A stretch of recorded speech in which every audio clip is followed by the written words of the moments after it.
देखिए, आज का दिन बहुत खास है। आज बहुत से लोग रक्षाबंधन का त्यौहार भी मना रहे हैं और आज ही सुपर ब्लू मून भी आसमान में नजर आने वाला है। यही नहीं, आपको बता दें चंद्रयान 3 ने भी चंद्रमा से जुड़ी ऐसी खबर दी है जिससे दुनिया दंग है। तो आज इन 3 खबरों पर हमारी नजर रहने वाली है। आज आपको सबसे पहले बताएंगे कि राखी बांधने का सही मुहूर्त आखिर है क्या, जिसको लेकर काफी कंफ्यूजन है। देश के जाने माने पंडितों और ज्योतिषाचार्यों से समझने की कोशिश करेंगे कि राखी आज बांधी जाए या फिर कल। इसके अलावा आपको बता दें कि सुपर ब्लू मून की हम आज बात करेंगे, बताएंगे इस चांद में कैसे इस प्रकार की खास घटना होती है जिसकी वजह से दुनिया की नजरें आज आसमान पर टिकी रहेंगी। वहीं विज्ञान के नजरिए से अगर हम देखें तो चांद का मिजाज जानने की तमाम कोशिशें करेंगे और बताएंगे कि चंद्रयान 3 के रोवर ने चंद्रमा पर ऐसा क्या खोज निकाला है जिससे चंद्रमा पर जिंदगी की तलाश अब आसान हो चली है।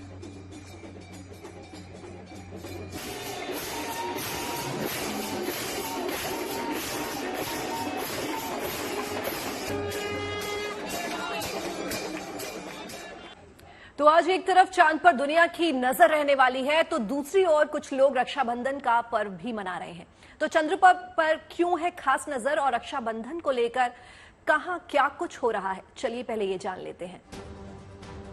तो देखिए, आज लोगों की नजरें आसमान पर इसलिए रहने वाली हैं क्योंकि आज सुपर ब्लू मून के दीदार होने वाले हैं। तो वहीं आज तिथि के अनुसार रक्षाबंधन का त्योहार तो है ही, लेकिन भद्रा का साया इस त्योहार पर पड़ रहा है। बिल्कुल गीतिका, आज देखिए लोग जो है आसमान में full moon, super moon, blue moon के साथ साथ दीदार करेंगे। तो वहीं राखी बांधने के लिए लोगों को आज थोड़ा कम ही समय मिल पाएगा।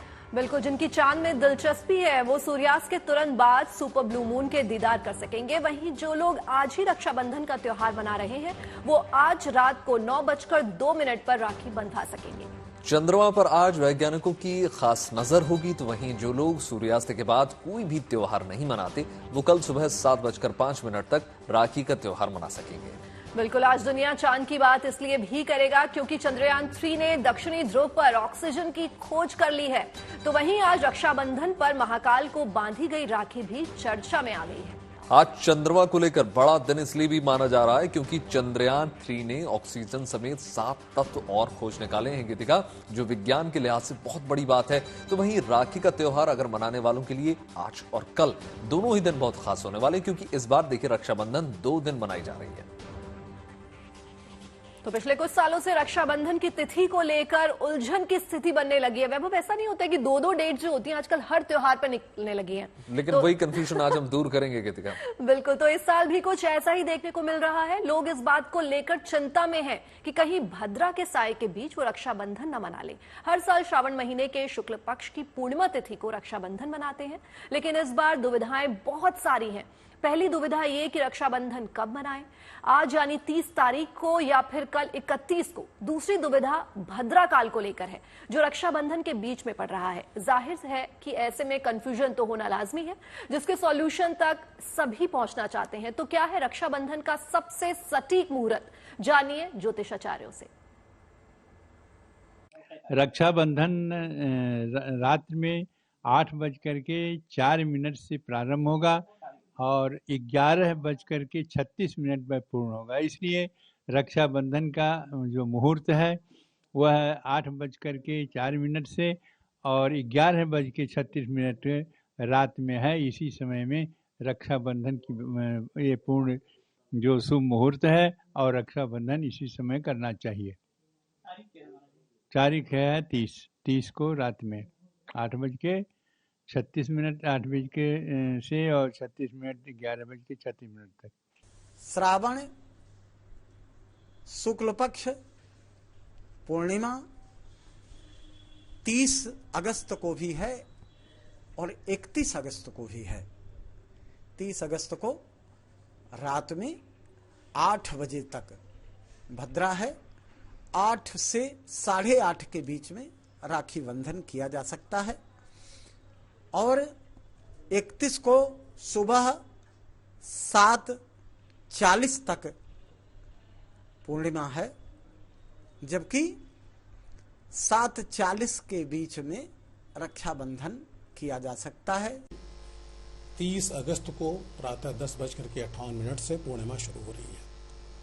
सावन की पूर्णिमा यद्यपि श्रवण नक्षत्र में होती है, परंतु इस बार श्रवण नक्षत्र नहीं मिल पा रहा है।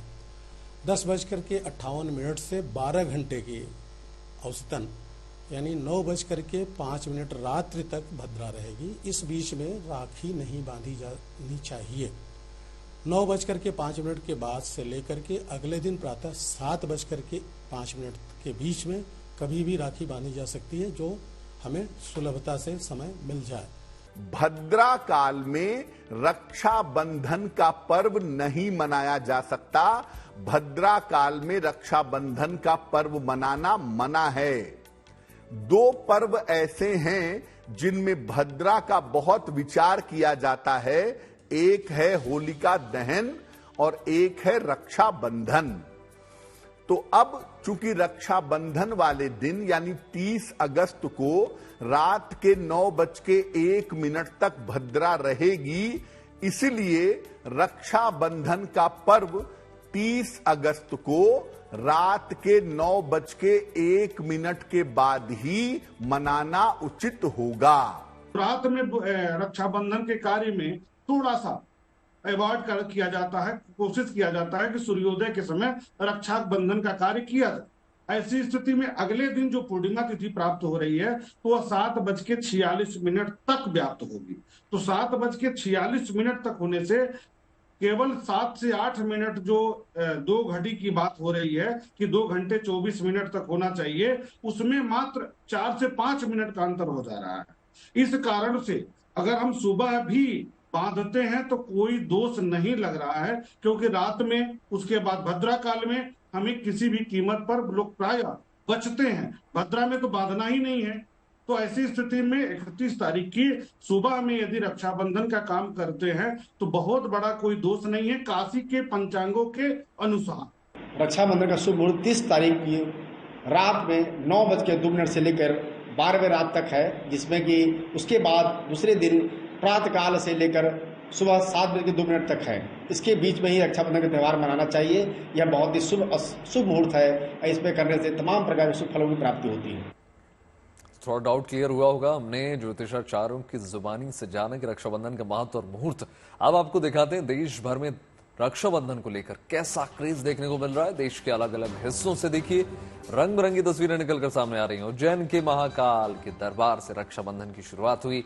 महाकाल को बड़ी राखी भक्तों ने अर्पित की। इस रक्षाबंधन पर्यावरण को बचाने का संदेश भी दिया जा रहा है और प्रयागराज में भी कई छात्र छात्राओं ने पेड़ों को फूल से बनी राखी अर्पित की और हरियाली बनाए रखने का संदेश दिया।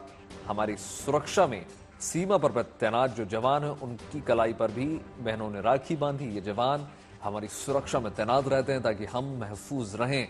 बाजार में चंद्रयान से लेकर प्रज्ञान रोवर वाली तमाम राखियां उपलब्ध हैं। खूब डिमांड भी इनकी देखी जा रही है। ये राखी लोगों को चंद्रयान 3 की कामयाबी का एहसास भी करा रही हैं। इको फ्रेंडली राखी खरीदने वालों को भी अच्छी खासी अब डिमांड देखने को मिल रही है और चर्चा में एक 45 फीट की लंबी राखी भी है जो आपको आखिरी तस्वीर में नजर आ जाएगी।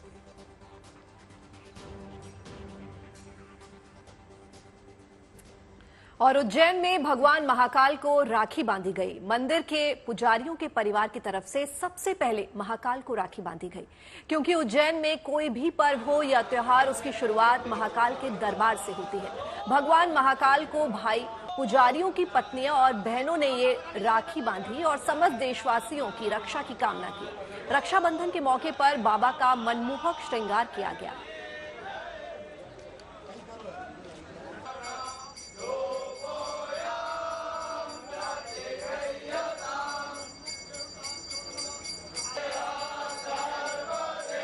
बाबा महाकाल का रक्षाबंधन का महापर्व बनाया गया है। बाबा महाकाल की भस्मारती के बाद में बाबा महाकाल को 1.25 लाख लड्डुओं का भोग लगाया गया है। पुजारी परिवार की महिलाएं द्वारा बाबा महाकाल को राखी अर्पण करी गई है। वो प्रार्थना करी गई है कि जिस तरह भाई अपने बहनों की रक्षा करता है उसी तरह बाबा महाकाल समस्त भारतवासी की रक्षा करे। जय श्री महाकाल। अपने हाथों से बाबा महाकाल को राखी अर्पण करी है। जैसे भाई एक बहन की रक्षा करता है उसी प्रकार बाबा महाकाल भी उज्जैन नगर वासियों की सबकी रक्षा करते हैं।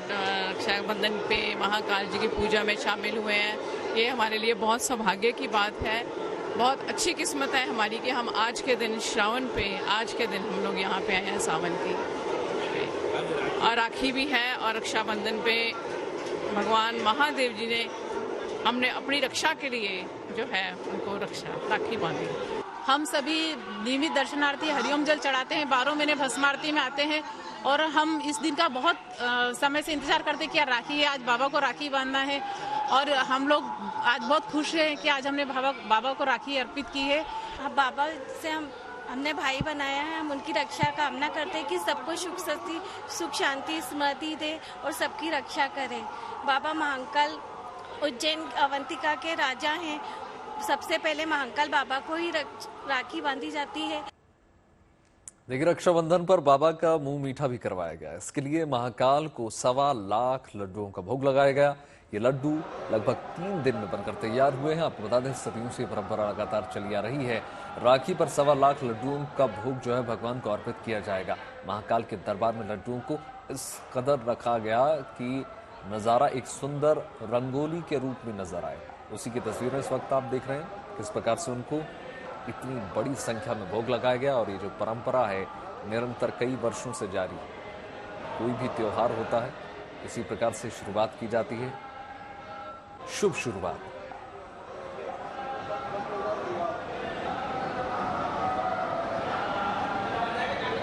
महाकाल की नगरी से भव्य रक्षाबंधन की जो तस्वीरें निकलकर सामने आ रही हैं वो इस वक्त आप गुड न्यूज टुडे के माध्यम से देख रहे हैं।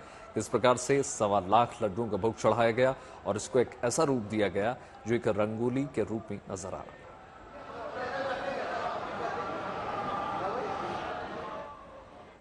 तो आज सावन का अंतिम दिन है और इस मौके पर भगवान आशुतोष का भव्य अभिषेक किया गया। दूध, दही, घी, शहद और शक्कर से भगवान को स्नान करवाया गया। फिर शुद्ध जल से स्नान कराने के बाद भगवान का भव्य और दिव्य रूप जो है वो हुआ, श्रृंगार हुआ। भगवान के इस मनमोहक रूप को देखने के लिए बड़ी संख्या में श्रद्धालु जो हैं वो यहाँ पहुंच रहे हैं और यहाँ काफी जो श्रद्धालु हैं वो पहले से मौजूद भी हैं। तो आप देख सकते हैं कि महाकाल का जो है वो कैसे दूधाभिषेक किया जा रहा है और कितनी खूबसूरती से भगवान को जो है उनकी पूजा आरती के लिए लोग यहाँ श्रद्धालु जो हैं वो यहाँ मौजूद हैं।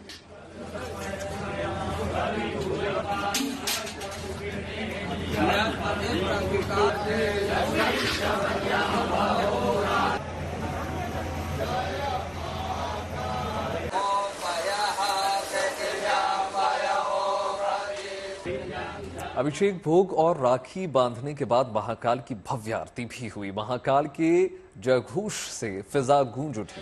वहां देखिए मौजूद भक्तों ने हर हर महादेव और जय महाकाल के जयकारे लगाए। भस्म आरती की ये तस्वीरें आप देख रहे हैं जो बिल्कुल प्रातःकालीन की जाती है, जिसमें बड़ी संख्या में श्रद्धालु पहुंचते हैं। सबसे अलग और भिन्न किस्म की ये आरती होती है। बड़ी संख्या पर यहाँ पर जो प्रतिष्ठित पुजारी हैं वहां पर पहुंचते हैं और इस प्रकार की आरती का आयोजन किया जाता है। चूंकि दिन आज खास है, उसी क्रम में आज विशेष आरती की गई, विशेष श्रृंगार भी उनका किया गया, मुंह मीठा उनका कराया गया, जिसके बाद एक पॉजिटिव, एक अच्छी शुरुआत दिन की हो सके।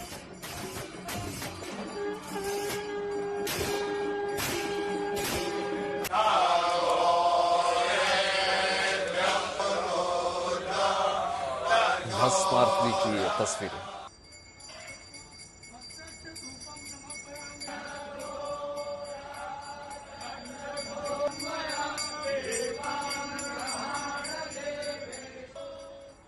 तो रक्षाबंधन पर बांधी गई राखी सिर्फ एक धागा नहीं है, ये वचन है रक्षा का और हमारी जिम्मेदारी है हम इस दिन पर्यावरण रक्षा का संकल्प भी लें।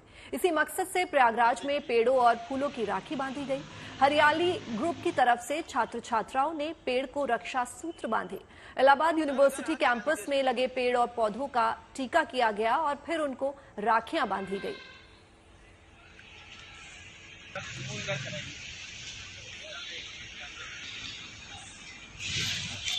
तो ये तस्वीरें आप देख सकते हैं इलाहाबाद से कि किस तरह से पेड़ों को टीका किया गया, उनकी आरती उतारी गई और फिर जो है उनको राखी बांधी गई ताकि हमारा जो पर्यावरण है वो एक तरह से सुरक्षित रह सके। सर उधर हाथ लगा लीजिए। आज का दिन बहुत खास है क्योंकि बहुत से लोग आज रक्षाबंधन मना रहे हैं और आज सुपर ब्लू मून भी आसमान में नजर आने वाला है। यही नहीं, आपको बता दें चंद्रयान 3 ने भी चंद्रमा से जुड़ी ऐसी खबर दी है जिससे दुनिया दंग है। आखिर चांद में ऐसा क्या खास है जो दुनिया की दिलचस्पी इसमें बढ़ती ही जा रही है। हम विज्ञान के नजरिए से अगर समझने की कोशिश करें तो चांद का मिजाज जानने की हम कोशिश करेंगे। साथ ही साथ बताएंगे कि चंद्रयान 3 के रोवर ने चंद्रमा पर ऐसा क्या खोज निकाला है जो इंसानियत के लिए एक बड़ा कदम साबित हो सकता है। दो तस्वीरें आपके टेलीविजन स्क्रीन पर।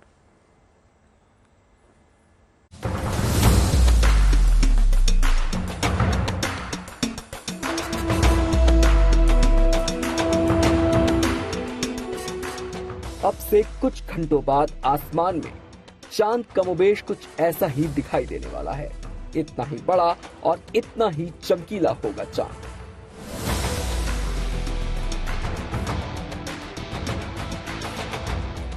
दावा यह किया जा रहा है कि आज रात 8:37 पर सुपर ब्लू मून अपनी अधिकतम चमक पर होगा। इसीलिए इसे ब्लू मून या सुपर ब्लू मून कहा जा रहा है। हालांकि ब्लू मून सिर्फ एक शब्द है, इसमें चांद का रंग नीला नहीं होता, लेकिन आज आसमान में चांद रोजाना की तुलना में थोड़ा बड़ा और चमकीला जरूर नजर आएगा, क्योंकि ये धरती के बेहद करीब होगा और इसे आसानी से देखा भी जा सकेगा। अंतरिक्ष में होने वाली ये खगोलीय घटना अपने आप में बेहद अद्भुत होने वाली है। खास बात यह है कि ये इस साल देखा जाने वाला तीसरा सबसे बड़ा चंद्रमा होगा। इसीलिए दुनिया भर के खगोल वैज्ञानिकों की निगाहें भी इस घटना पर टिकी हुई हैं। खगोल विज्ञान से जुड़े वैज्ञानिकों के मुताबिक आज पृथ्वी से लगभग 3,57,181 किलोमीटर दूर रहकर चांद पृथ्वी की परिक्रमा करते हुए सबसे करीब होगा। इस कारण वो माइक्रो मून की तुलना में करीब 14% बड़ा और 30% अधिक चमकदार दिखेगा और इसका रंग नीला नहीं बल्कि हल्का संतरी रंग दिखाई देगा। आपको बता दें कि ब्लू मून एक ऐसी खगोलीय घटना है जो हर 2 से 3 साल में देखने को मिलती है। जब एक महीने में 2 फुल मून निकलते हैं तो दूसरे वाले फुल मून को ब्लू मून कहा जाता है।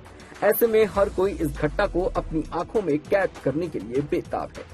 बड़ी बात यह है कि खगोलीय घटना ऐसे समय होने जा रही है जब भारत का मिशन चंद्रयान 3 चांद के दक्षिणी ध्रुव पर पहुंच चुका है। ऐसे में इस बार का ब्लू मून भारत के लिए और भी ज्यादा खास है। इसके अलावा अगस्त का ये महीना खगोलीय घटनाओं के लिहाज से काफी अहम रहा है। 27 अगस्त की शाम सूर्य के अस्त होने के बाद शनि ग्रह पृथ्वी के करीब नजर आया। इस दिन शनि ग्रह सूर्य के बिल्कुल उल्टा और धरती के बिल्कुल नजदीक रहा। ये बेहद दुर्लभ खगोलीय घटना है जो कई सालों के बाद देखने को मिलती है। Bureau report, good news today.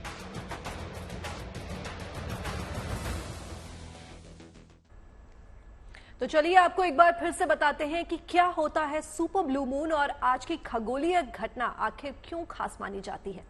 सबसे बड़ी बात यह है कि आज full moon, super moon, blue moon एक साथ नजर आने वाले हैं। सुपर मून चांद की वो अवस्था है जब चांद धरती के बहुत करीब आ जाता है।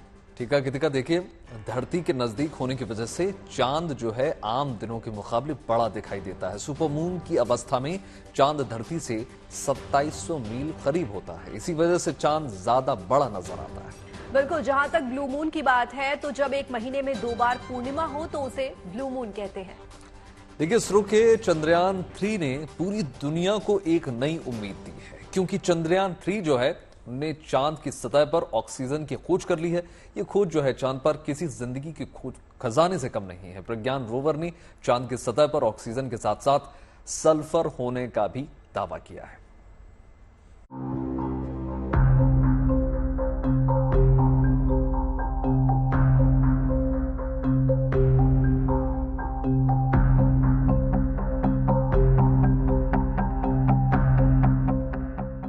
चांद की सतह पर चंद्रयान 3 का कमाल। ढूंढ निकाला दक्षिणी ध्रुव पर ऑक्सीजन। चंद्रयान 3 ने चांद के दक्षिणी ध्रुव की सतह से इसरो को गुड न्यूज भेजी है। प्रज्ञान रोवर ने चांद के साउथ पोल पर ऑक्सीजन की खोज की है। हालांकि इससे पहले लैंडर ने चांद के तापमान को लेकर अपना पहला ऑब्जर्वेशन भेजा था। इसके बाद प्रज्ञान रोवर पर लगे पेलोड्स ने चांद पर खनिज और रसायन को लेकर रिपोर्ट भेजी है और इस रिपोर्ट के मुताबिक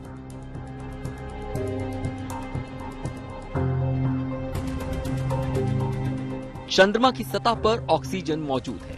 इसके साथ ही मैग्नीज, सिलिकॉन के होने की भी प्रज्ञान ने पुष्टि की है, जबकि दक्षिणी ध्रुव की सतह पर हाइड्रोजन की खोज की जा रही है। और अगर चांद की सतह पर हाइड्रोजन मिल जाता है तो वहां पानी बनाना आसान हो जाएगा। इसके साथ ही रोवर प्रज्ञान ने चांद के साउथ पोल पर सल्फर की मौजूदगी को भी पुख्ता किया है। यही नहीं, प्रज्ञान ने चांद की सतह पर एल्यूमिनियम, कैल्शियम, आयरन, क्रोमियम और टाइटेनियम होने की भी तस्दीक की है।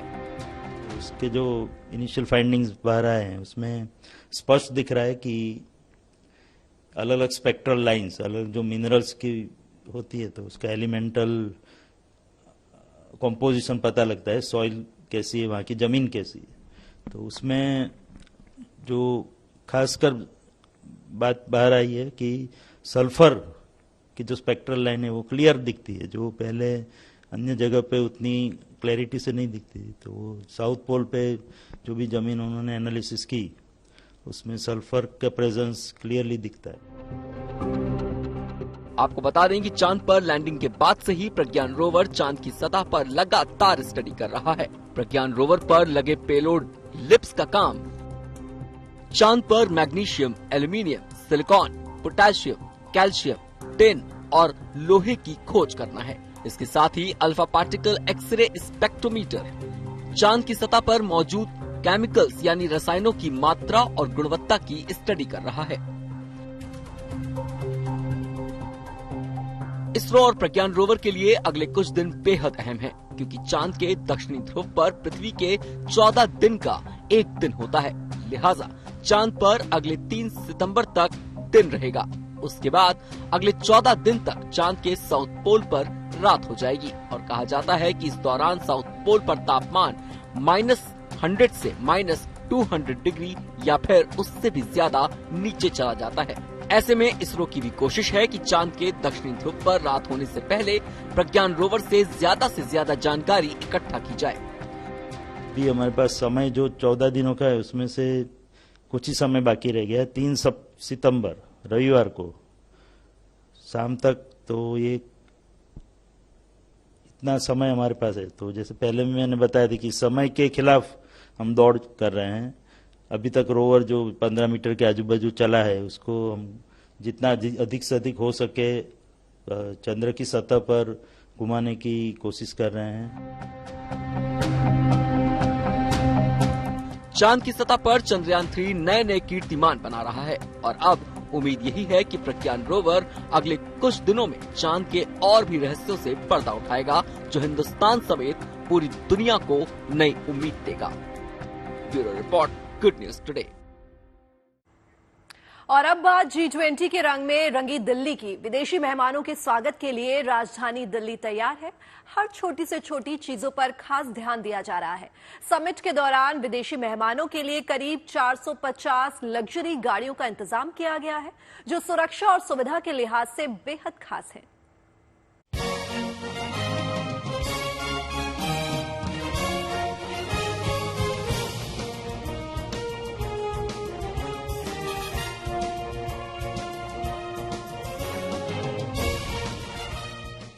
राजधानी दिल्ली में G20 समिट को लेकर तैयारियां तेज कर दी गई हैं।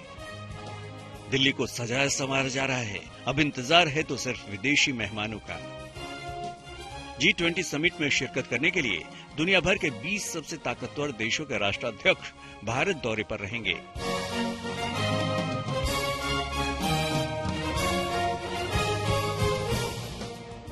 अब जब मेहमान VIP होंगे तो भला उनके सफर के लिए गाड़ियां कितनी लग्जरी होंगी, इस बात का अंदाजा इसी से लगाया जा सकता है कि दिल्ली में विदेशी मेहमानों के लिए करीब 450 लग्जरी गाड़ियों का इंतजाम किया जा रहा है, जिसमें सवार होकर विदेशी मेहमान आराम से दिल्ली की खूबसूरती का दीदार कर सकेंगे। G20 में जितने भी डेलीगेट्स आ रहे हैं, जितने भी कंट्रीज के आ रहे हैं, वो सबके लिए दिल्ली गवर्नमेंट ने लग्जरी गाड़ियां मंगवाई हैं, उनकी डिमांड करी है। कम से कम 450 से ज़्यादा डिमांड आई है। तो उनमें से कुछ हमारी भी 150 गाड़ियां लग्जरी जो है वो लगी है G20 समिट में। उनमें से सबसे महंगी गाड़ी आपके पीछे देख सकते हैं आप, मर्सिडीज मेबैक है। उसके अलावा BMW 5 series, Mercedes E class, S class, GLS, Audi Q7, BMW 5 series और तमाम गाड़ियां आपको देखने को मिलेंगी। ये गाड़ियां जितनी आरामदायक हैं, उतनी ही सुरक्षित भी हैं। लिहाजा इन गाड़ियों को अलग अलग ट्रेवलर्स के जरिए G20 समिट के दौरान सरकारी एजेंसियों और दूतावासों को मुहैया कराई जाएंगी, जबकि कुछ गाड़ियों को जर्मनी से विशेष तौर पर मंगवाया गया है। इनमें मर्सिडीज मेबैक सबसे महंगी कार है, जो सुरक्षा के लिहाज से भी बेहद खास है। विदेशी मेहमानों के लिए सिर्फ मर्सिडीज ही नहीं, बल्कि दुनिया भर की कई दूसरी महंगी कारों का इंतजाम किया गया है। इसमें BMW और ऑडी भी शामिल हैं। इनके साथ ही इन कारों पर VIP नंबर की प्लेट भी लगी हुई है, जो 000 सीरीज की है। और इन लग्जरी गाड़ियों का एक दिन का किराया करीब 1 लाख रुपए तक है। प्रीमियम की बात करें तो हमने इसमें गाड़ी का नंबर प्लेट जो है वो भी प्रीमियम लिया हुआ है। आप देख सकते हैं जैसे 0001 इसका VIP नंबर है, ताकि गाड़ी को वो नंबर सूट भी करे और जो है क्लाइंट बैठे वो गाड़ी के साथ साथ नंबर का भी आनंद ले सके। बता दें कि भारत की अध्यक्षता में राजधानी दिल्ली में 9 और 10 सितंबर को G20 समिट होना है, जिसमें अमेरिका, चीन, फ्रांस समेत कई देशों के राष्ट्राध्यक्ष शिरकत करेंगे और दिल्ली में उनके सुरक्षित और आरामदायक सफर के लिए इन लग्जरी गाड़ियों का इंतजाम किया गया है। दिल्ली से अनमोल नाथ बाली के साथ bureau report, good news today. स्कूली छात्रों की सेहत को लेकर केंद्र सरकार की तरफ से बड़ा कदम उठाया गया है। केंद्र सरकार ने स्कूली छात्रों के स्वास्थ्य और कल्याण को बढ़ावा देने के लिए एक comic book let's move forward को लॉन्च किया है। इस किताब को यूनेस्को और NCERT ने मिलकर तैयार किया है। कॉमिक्स कैरेक्टर बच्चों को खूब पसंद आते हैं। डोरेमोन और छोटा भीम जैसे कार्टून कैरेक्टर्स के बच्चे दीवाने हैं। लेकिन क्या कॉमिक बुक के जरिए स्कूली छात्रों की सेहत को भी सुधारा जा सकता है? ये सवाल आपको अटपटा लग सकता है, लेकिन केंद्र सरकार ने इसके लिए मजबूत पहल की है। स्कूली छात्रों के स्वास्थ्य और कल्याण को बढ़ावा देने के लिए एक comics book let's move forward को लॉन्च किया गया है।